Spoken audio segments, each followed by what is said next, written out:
All right, so since y'all are here, we can go ahead and get this party started.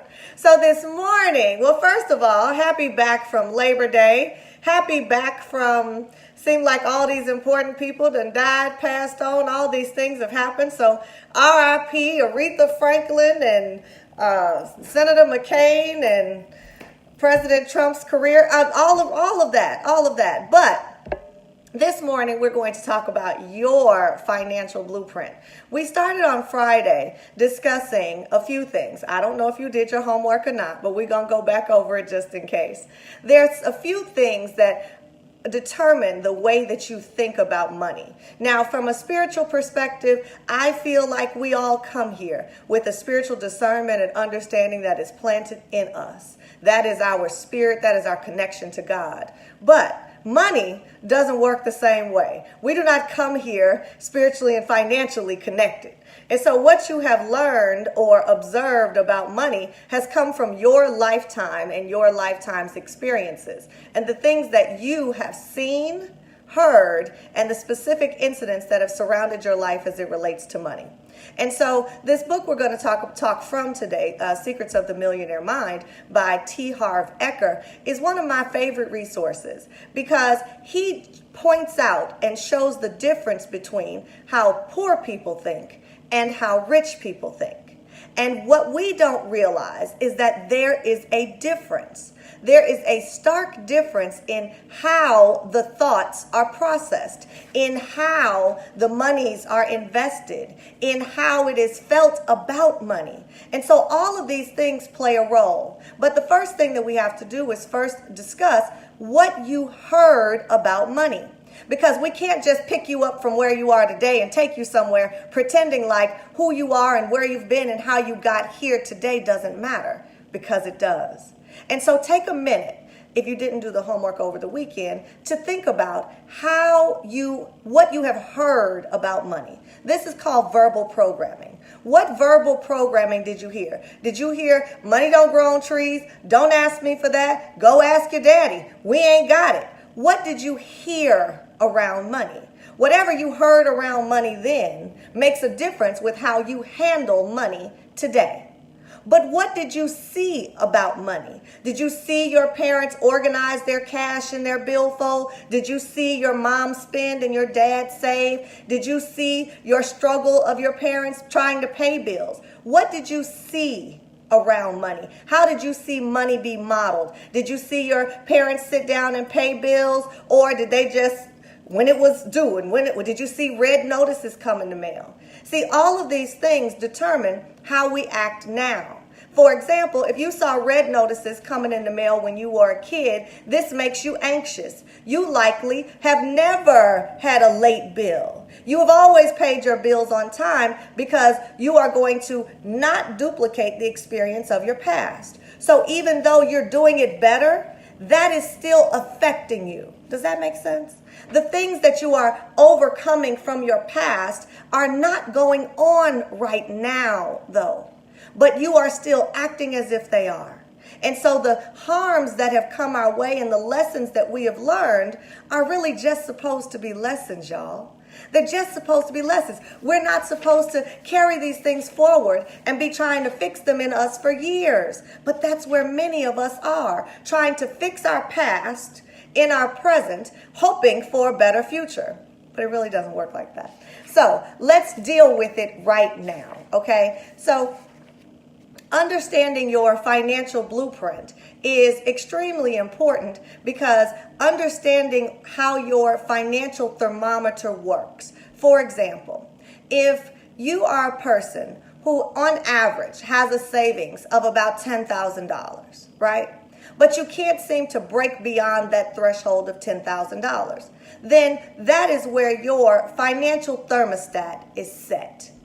But let's say there are people whose financial thermostat is set at their minimum savings balance has always been $100,000, no less. That's where their financial thermostat is set. And so if life were to go belly up, we're likely going to still end up back where our financial thermostat is set. But what about those of us whose financial thermostat can't seem to get over $200, right? If there's a problem that is keeping you from getting your finances to accumulate and save, that means that there is a trigger in something that you're doing in your life. If it is that you're not making enough money, then that's something to examine. Are you getting your value and your worth? It may not be about how you're thinking about money, but how you're thinking about yourself. That's a call for another day. But let's get into these mindset shifts. So this book is described in Wealth Files, and I believe there's 17 of them. I'm going to share the first one with you today, the first couple, because it's foundational. And the first one is, rich people think one way and poor people think another way. And so what does that mean? Wealth File number 1, rich people believe I create my life. Poor people believe life happens to me. Think about that for a second. Rich people they believe all this stuff I get up early in the morning to tell you about, that you do create your life, that you are in control of the circumstances and the successes of your pure existence. That's how rich people think, believe, cannot be wavered or deterred from. But the mindset of a poor person, and we're just talking about mindset, okay? I'm not judging anybody's bank balance. I don't care how much money you have in the bank to be happy, okay? Happiness, not equal financially free. Financially free equal financially free. So don't misunderstand. Wherever you are today is okay. If you can adjust your mindset, you can get anywhere you want to go. But if you want to create wealth, it's imperative that you first believe that you can, right? And so here's the first few things that people with a victim mentality or people functioning from a poor mindset, the first thing that they do is blame others. Okay, when you are in a victim role, now you're blaming. Well, the man didn't do this, and white people did this, and black people did this, and affirmative action kept me from this and that. And so you place this blame on other people that has absolutely nothing to do with them. But that's the number one clue that you are being a victim. And maybe we're not talking about you today. Maybe we're talking about things you've observed about somebody else nearby. Okay, how about thing number 2, justifying? Oh, money isn't really that important. How about that? Well, if you said things like money isn't really that important, how long do you think money gonna stick around you? So when you go justifying because you don't have it, saying it's not important, the universe goes, oh, you don't want none?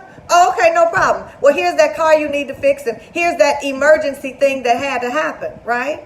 But if you are tuned in and to your gratitude, you can't also be blaming, shaming, justifying if you're grateful for what you have, okay? When you are creating and being responsible for creating, you are being grateful for what you have and anticipant and expectant of more. It is not a sin to want more, to desire more, to choose to have more money in your life. There is no sin attached to being successful. If you've heard verbal programming, money is the root of all evil, they didn't finish the sentence. The love of money over God is the root of all evil. But having money allows you to have experiences. Experiences add to the quality of life and the joy of your daily existence. What are you doing about that? How are you feeling about the finances in your world? Or, number 3, victim clue, complaining.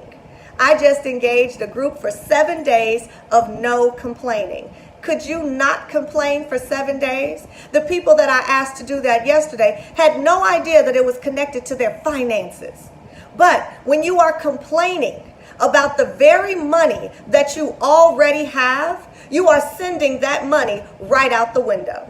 When you complain and your bills are paid and you're still complaining, you are sending your money out the window. Do you think rich people pay their bills and then complain? Nope. They don't. And that's why it's a money mindset that you have to have, not necessarily change the amount of money that you have.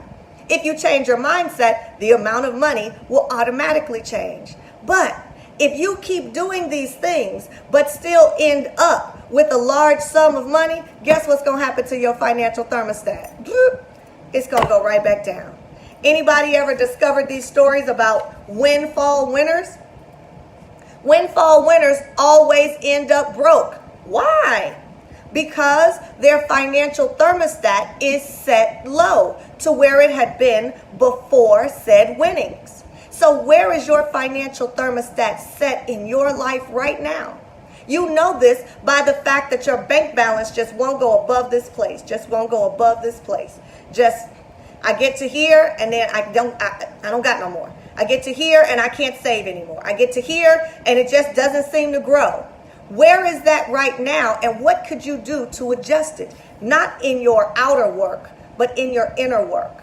Yeah, there's this outer world that matters, and how you handle your money matters. But I'm here to tell you that how you think about your money matters more than how you handle your money. Because if you're not thinking about it properly, you ain't got none to handle, no way. And so how do we handle the thoughts around money? Do you think that you already broke before your paycheck even comes? Do you say things like, I've got more month than I have money? Do you say things like, this check is already spent? When you say those things, they become a reality, just like everything else you put to the words through your mouth. And so, wealth file number 2 before we go today. Rich people play the money game to win. Poor people play the money game not to lose. Huge difference here. Playing to win versus playing not to lose. Playing not to lose already indicates a mindset of lack, loss, and thought that it will not work. If you go into anything thinking that it will not work, you are absolutely correct. It will not work. And so poor people that don't believe that their money can make more money will automatically go into something with a mindset of not losing. This is why so many people find themselves in a space of comfortable. Well, I'm comfortable. And we convince ourselves that comfortable is good enough because we're not willing to take the risk, to take the chance, to put in the work, to start the business, to push the business, to excel the business, to expand the business, because that takes work. And you don't believe in you. And so how you going to do that if you don't believe in you and what it takes to get where you want to go? I know, it's all tricky. But when you change your mindset to believe that you are the one responsible for creating your life, and you truly believe that you can tune your mind to think in different ways to allow yourself to create more abundance. This book also gives us declarations. And so we're going to pick this up on Friday, and I'm going to share 2 more lessons with you then. But we're priming up for a course where I teach this over a 6-week period. This course I've taught probably 3 times so far in the last 5 years, and it has absolutely changed the mindset of all the people who have taken it. And the successes, short-term and long-term, of those people have been incredible, myself included. I'm the first student in everything that I teach you. And so these declarations, though, put your hand over your heart. And I can't, but point my finger to my forehead and say, I have a millionaire mind. And so when are you willing to take a moment to be absolutely silly, right? What you might see is absolutely silly.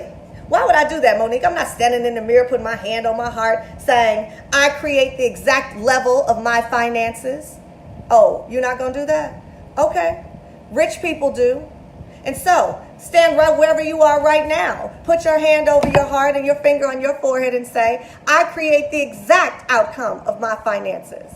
I have a millionaire mind. Do you know how many times I've stood in the mirror and said things to myself that had not happened yet, and then I watched them happen? I pick up pennies and coins because I am a money magnet, and I believe that. Why? Because I have a millionaire mind. I look at everything and can create a business out of anything because of my mindset around money. What is yours?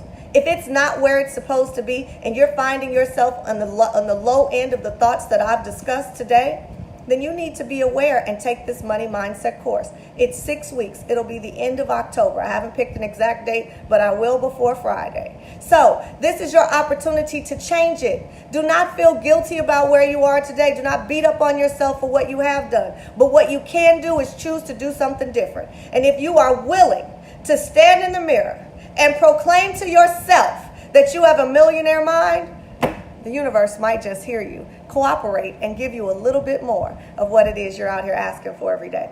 If this helped you, press that share button down there. And if this helped you, tune back in on Friday morning at 7:15 for your favorite Coach Mo with a little rise and shine lesson, just to give you something different to think about. And if you have joined my 7 days of no complaining, watch it in traffic this morning. Watch it when you get to work. Complaints come out so easy. But what if you were being deducted in your finances for every complaint that came out of your mouth? What if not just a swear jar, but what if $100 was being deducted from your bank balance every time you complained? What if? How would you respect your words and your thoughts a little bit better? See, money is just paper. But we respect the paper, but don't respect ourselves enough to believe that we deserve the paper. Oh, I could stay here forever to talk about this. But I want you to go to work. I want you to have a great day. And I want you to watch your mouth.